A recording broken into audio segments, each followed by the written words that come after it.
Hello, I increased the throughput on my copper sheet manifold, but stuff still happened. So what's up? I have decided that the past tense of Prince is Prunce. Prince Andrew was arrested on his 66th birthday for bad stuff. He used to be a prince, but they stripped all of his titles, and I don't feel like calling him by his actual name, so I'm gonna call him Prince Andrew. So yeah, we all just kind of woke up one morning, and the British government arrested a royal. That doesn't happen often. Can we do that? But no, I mean, we don't have royals. But still, Prince Andrew has been in the spotlight for a long time with regards to the Epstein stuff. Longer than most other people have been. And so I thought maybe let's do like a quick timeline about how one goes from being a decorated military royal service member to Prince. February 19th, 1960, a prince is born. Oh, he's Prince at that point.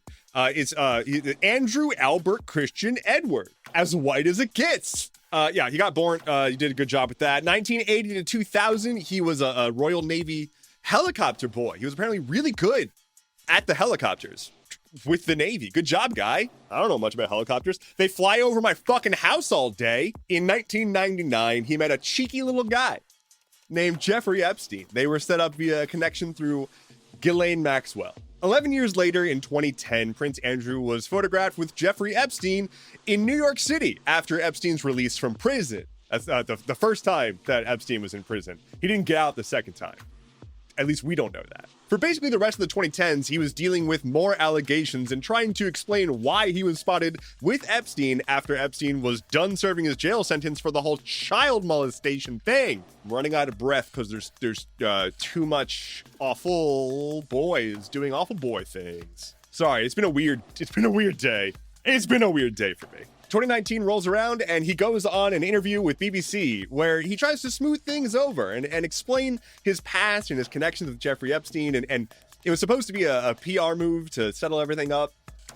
And that did not work. The interview went super, super bad and basically set him on the path towards where he is now. By 2025, he is a full-on Prince. His titles have been stripped and he's barely associated with the royal family anymore. February 19th, 2026? Hey, that was recently. That's when they rolled up on his birthday, arrested him, gave us a picture of him looking crazy, and that's history, baby. At time of recording, he is not detained. He is currently out and under investigation. They are specifically charging him with an allegation that he shared government information with Jeffrey Epstein.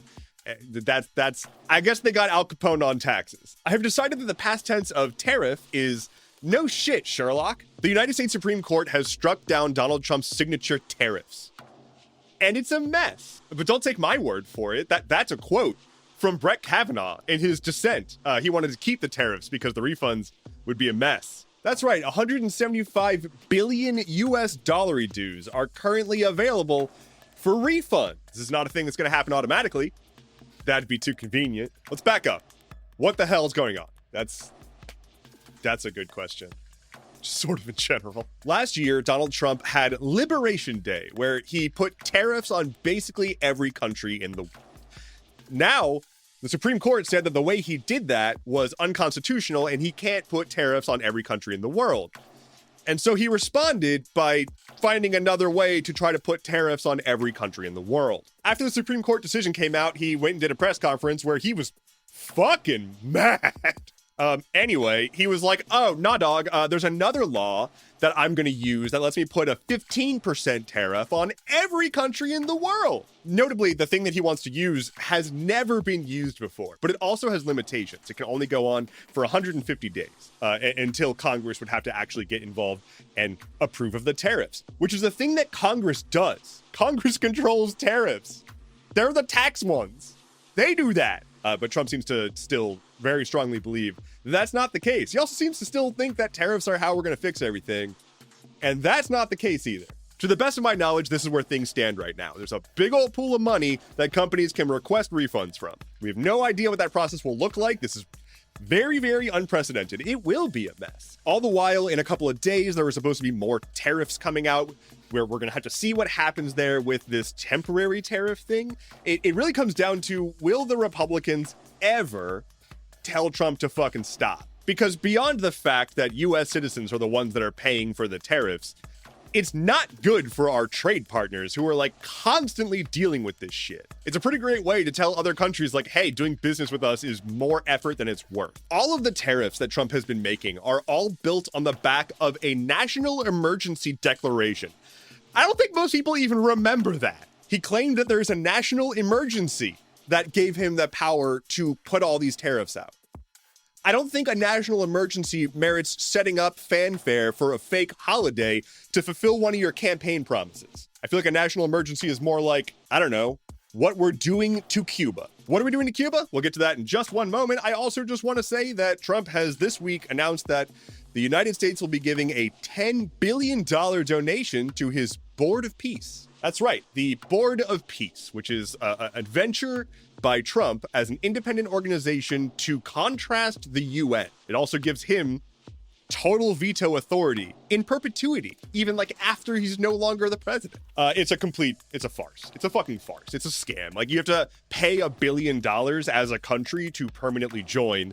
They rescinded Canada's invitation to the Board of Peace after Mark Carney went to Davos and gave that speech where he said that, like, the US is all fucked up now. And pretty much the only countries that are on board right now are smaller authoritarian-leaning countries, lining up with the large authoritarian country. But yeah, Trump was just like, I'm going to take $10 billion from the US and give it to my organization.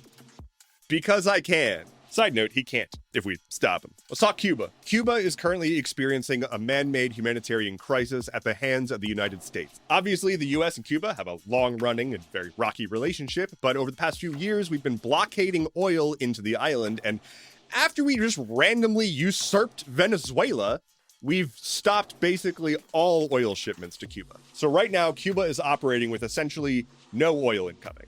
They've got a little bit of a trickle from Mexico. They've got a little tiny bit of reserves, but that's kind of it. Because of this, there are massive power outages. There's food scarcity. Basically, no education systems are currently running, and the healthcare system is on the brink of collapse. People are waiting months to get their hands on fuel. Mexico is providing humanitarian aid and food to try to help curb potential starvation. And again, all of this is just because the US, specifically the Trump administration, more specifically Marco Rubio, just wants to do this. Marco Rubio has been at the center of a lot of the US-Cuba relations for a while. He really, really loves to hate on Cuba. Marco Rubio very famously claimed that his family fled communist Cuba and ran to America, and that's what makes this country great, because he's the son of immigrants. Marco Rubio? Anyway, he really likes to pander to the Cuban vote in Florida. That's basically how he got to his current position. And he does it despite his family having actually left Cuba before the communists took over, like years prior. And they also even like went back to visit, just casually, just chilling. At the end of the day, essentially, Marco Rubio has staked his political career on trying to topple Cuba. He's built this whole ethos about how Cuba was so bad to his parents, and now we got to overthrow the government because American propaganda is very, very thick. So while all of this is happening and an active humanitarian crisis is unfolding and international condemnation is rolling in, Trump has said that Cuba can end it right now by just coming to the negotiation table and making a deal. Side note, I am incredibly exhausted by the wildly rapey framing of everything that comes out of this administration. Oh, well, if they want to not starve to death, they could just take a deal, of which we set all the terms. Anyway, they basically want Cuba to come and agree to a deal that amounts to essentially regime change. That's what's going on here. They are trying to starve the Cuban populace into submission with our tax dollars through another third-party country that we invaded. Marco Rubio is also reported to be in secret talks with the grandson of Raul Castro, who is the not leader of Cuba. He's like 96 years old and technically not the leader of Cuba, but also technically still holds a lot of power. Long story short, there is an actual leader of Cuba, but the US is just going around official channels and talking directly to a sort of shadow leader, which is a really cool way to do all of this. Now, I'm not going to sit here and pretend that I have full context on the entirety of the situation that happened before I was even born in Cuba. But my understanding of the current situation is that a lot of the people who fled Cuba when the communists took over were ones who were associated with the then authoritarian regime that got pushed out. And so a lot of these people who were, quote, fleeing communism were really just fleeing accountability for their actions. It would be similar to like ICE agents fleeing the US. Does that mean that every single Cuban person who's in America is an evil person? No, obviously not. But the rhetoric around like people fleeing Cuba, fleeing the communist regime that wanted to kill everyone in Cuba, that is pure American propaganda bullshit. The reality is far more understandable. There was a faction that was in control in Cuba that was supported by the US. It was very violent and it was overthrown. And the US didn't like that. And we've been mad ever since. So where we are is Cuba is facing a humanitarian crisis at the hands of the US. And I wish I had good words to share for you, but I don't. It doesn't look like it's going to be resolved particularly soon. Please tell people about this. Like, mention the ongoing crisis in Cuba at the hands of the US. Like, it's just not being discussed. And I'm not one to say that, like, mainstream media is not talking about whatever, because I'm using sources from the mainstream media to talk about this.